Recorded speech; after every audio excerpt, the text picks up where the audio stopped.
How's it going, everybody, and welcome back to Lead Therapy, and thank you so very much for taking time for tuning into my video. If you guys could do me a favor after watching the video, if you enjoyed the video or if I gave you some information you didn't know, please like, share, and subscribe and hit those post notifications so when I post a video, you'll be notified. On September 1st of this year, a controversial new law went into effect in Texas, and that was the law that states that any silencers or suppressors, that the parts are made in Texas and assembled in Texas, and the silencer or suppressor remains in Texas, it's not subject to NFA rules. And even before this went into effect, all the dealers in Texas were sent letters saying those silencers / suppressors would still fall under NFA items. And now an Oklahoma senator wants to do the same thing in his state. Senator Michael Bergstrom, a Republican from Adair, filed Senate Bill 1098, which seeks to exempt gun silencers from federal law and regulations if manufactured and kept within Oklahoma.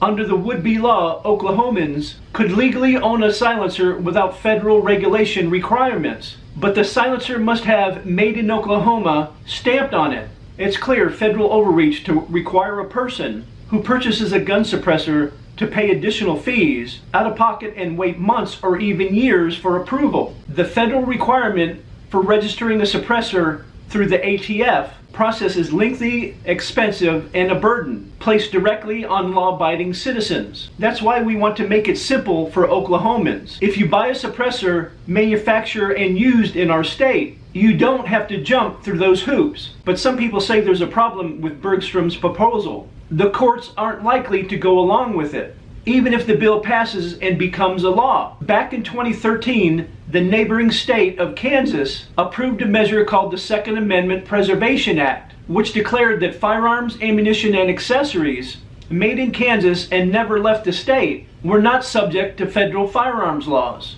And I did find one case in Kansas that a year or so after that law went into effect, two guys were arrested and convicted, one who did the manufacture and sale of the suppressor, and the other one who purchased it and then owned it. But luckily the judge was lenient on them and gave them probation and fines. I'm all for laws like this, and all law-abiding citizens should be able to own whatever firearm they want and accessories as well. But me personally, if I ever lived in a state that had one of these laws in place, I would not purchase one of those suppressors. I guess if somebody has a lot of money and can fight this in court, but also you have to remember, if you're convicted and it's a felony, all your gun rights are taken away from you. Let me know in the comments section down below, if your state ever passed a law like this, would you purchase a suppressor knowing that the ATF could come after you? And as I said at the starting of the video, if you enjoyed the video, or if I gave you some information you didn't know, please like, share, subscribe, and hit those post notifications, and I will see you guys in the next video.